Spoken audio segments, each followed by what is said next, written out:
This car behind me is actually a little bit mental. This is the near 400 horsepower BMW X545E. Of course, the E means it's a hybrid, and a plug-in one at that. And I'm not usually a fan of these things, to be honest. But in this case, I think BMW might actually be onto a winner. Why, you ask? Well, today I'm going to show you why. Because my name's Tom, and you are watching Paragon Cars. Let's go.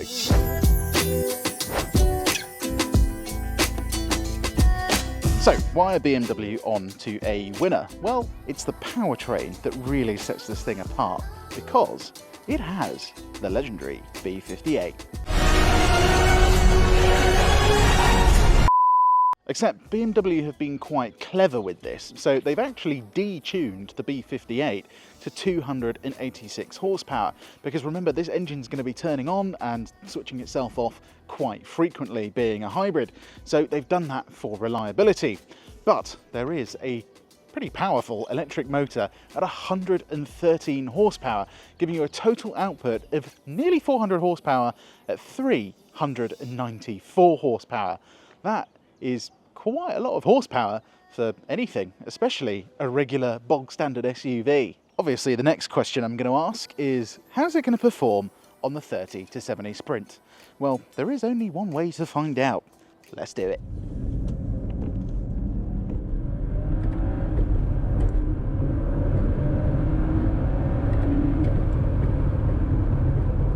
My lord, this thing is just ridiculous. Remember, this is a regular SUV at the end of the day, and we have done a time of 4.51 seconds. 4.5 seconds in your bog standard BMW X5. This is faster than a Mercedes GLE 53 AMG, a car with well over 400 horsepower, faster than an Audi SQ5, and not far off of a VW Golf R on the 30 to 70 sprint. That is some serious performance.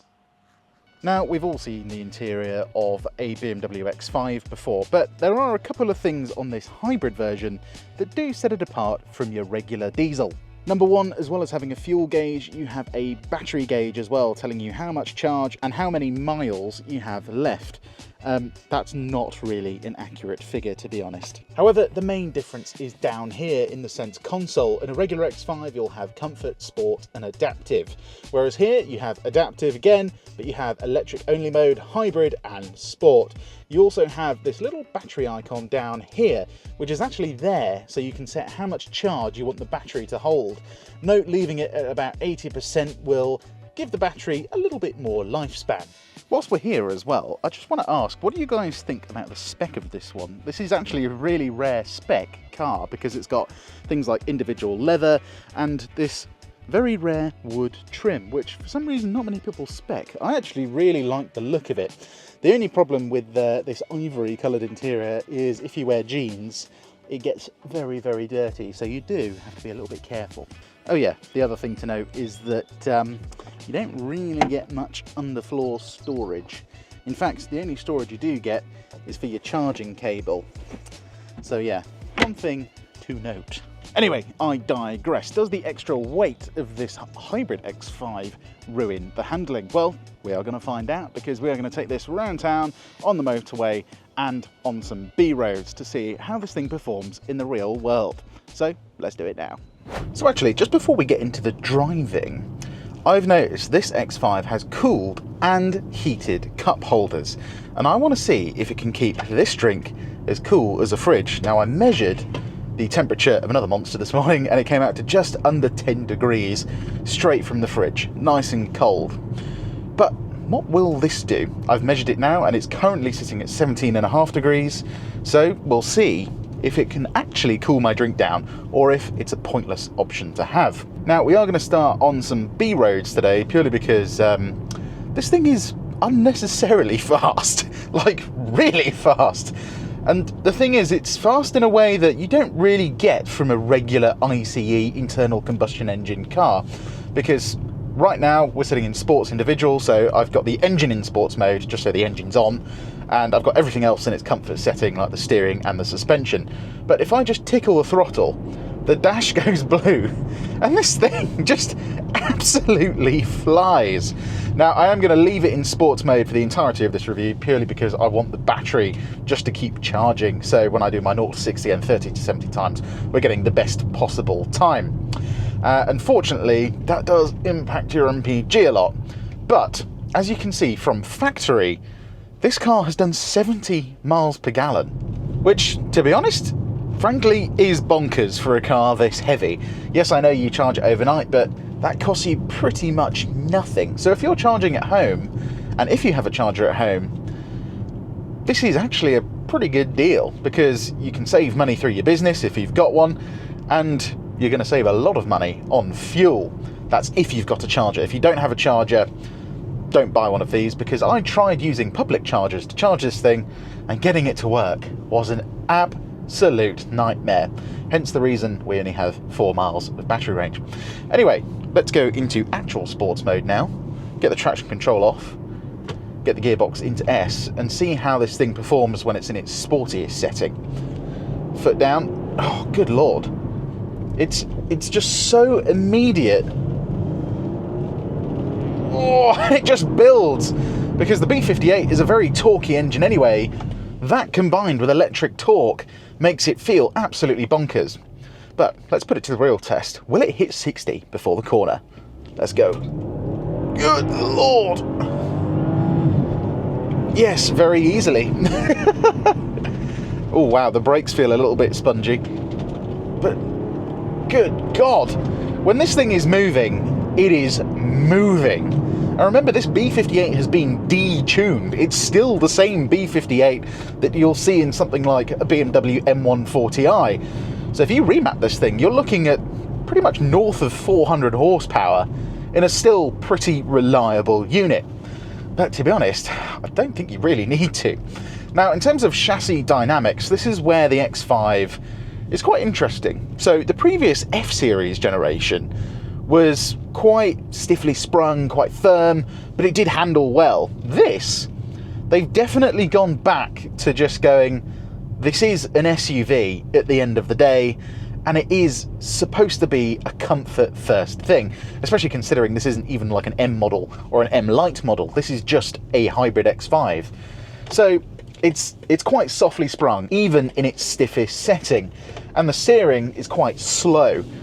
But you can definitely still get an absolute hustle on, and on some faster stuff, it's going to be absolutely bonkers, I think. And that gets me wondering, will it go sideways? Well, before we find that out, we must do a 0 to 60. BMW claim this thing will do it in 5.6 seconds, but they do often tell porkies about their 0 to 60 times, and kind of in a good way, because I reckon this thing is going to do a way faster time than 5.6 seconds. But anyway, let's find out.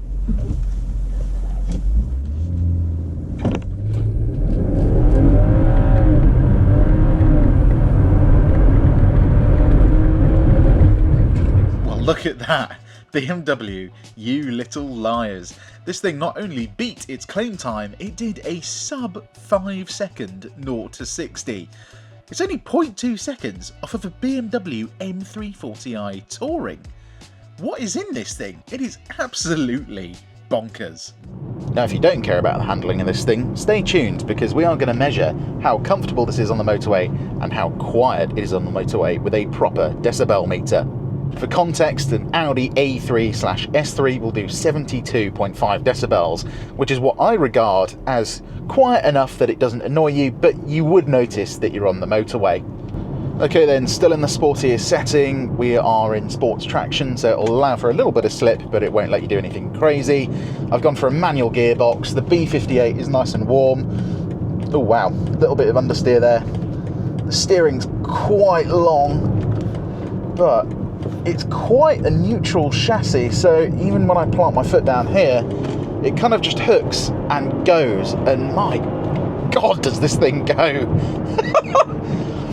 Now, we rave about diesel cars and their response a lot, but this is just on a whole nother level, really. So just below 2,000 revs, 40 miles an hour, plant my foot, EV power comes in as signed by the blue icon, or the blue sort of graphic on the dash. And yeah, you get all that lovely diesel torque with the benefit of petrol power up top.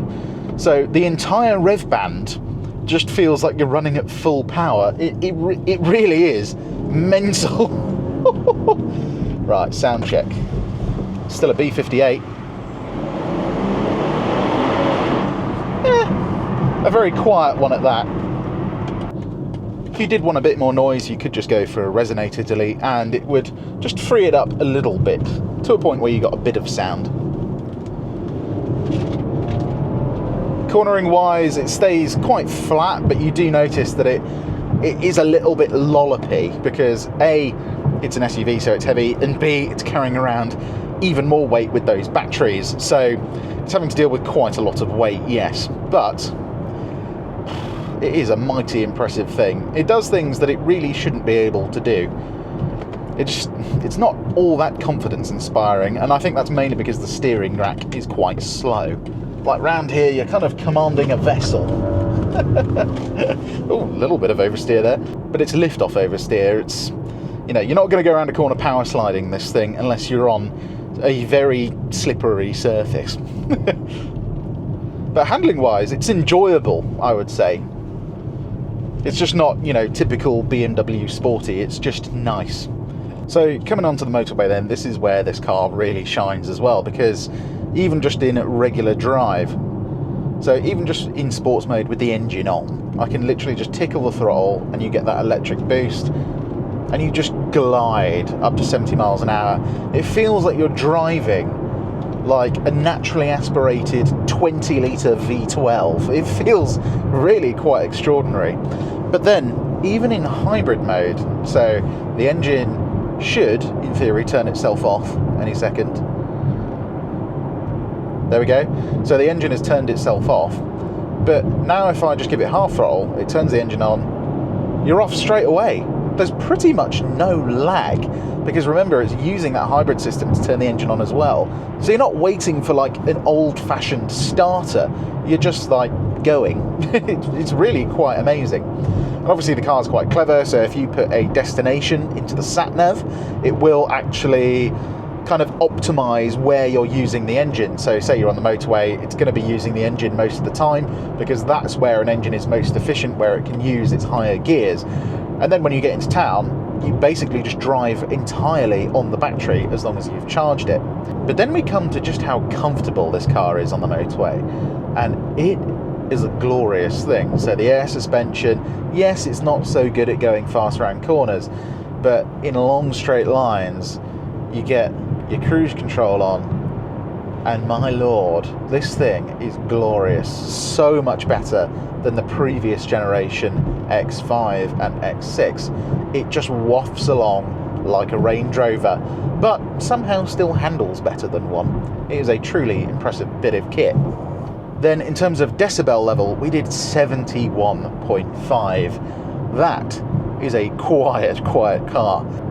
And one thing I do love as well is when you're coasting, so like now the engine's switched off, as you can see on the dash, we have these blue lines indicating how much battery I can use and how fast I can go. But then when I go down a hill, I'm getting that energy back. I'm basically getting free energy. So it's quiet, it's ridiculously fast for what it is. A sub 5 second 0 to 60 in your regular bog standard X5 is crazy to me. And the response is out of this world. I mean, it obviously responds very well because you have an electric motor. So something like an X5M, you put your foot down, you wait for the gears. This, you just kind of tickle the throttle and off you go. You're not waiting for gears to change. In fact, you're not waiting for anything really. You just go like an electric car. But you don't have range anxiety, and you have the comfort of knowing that that petrol engine is there when you need it. And from what I've seen and read, these newer batteries are actually pretty good in terms of life expectancy. So in the past, you'd be looking at, you know, sometimes as low as like 4 years before you'd have to replace a battery, and that's not a cheap job. But life expectancy on these newer models with newer architecture is said to be massively improved to a point where you might not even ever have to replace the battery, which, do I believe that? I don't know. But I suppose only time will tell. Anyway, as always, I hope you enjoyed this review. If you did, give it a like, and why not subscribe? As not only can you see more content like this, you can see everything we have for sale, which includes this rather gorgeous X5. But oh my god, before I go, we've got to see how cold my drink is. Okay, moment of truth. What have we done? 14.5 degrees. So yes, it has actually cooled the drink down, which is quite interesting. Obviously not as much as a fridge has, but I think that's still good. And to the touch, it feels really cold, especially the base of it actually. I wonder how much the base has cooled down by. So yeah, the base is 12 degrees, so, and it's going down. So if you left this thing in that cup holder over a long journey and then wanted a refreshing drink after, say, like 2 hours, it would be pretty much as cold as a fridge would get it. So, yeah, there's your answer. Heated and cooled cup holders are worth the money. Anyway, my name has been Tom. It is the end of the review now, so I hope you enjoyed it, and I will see you next time.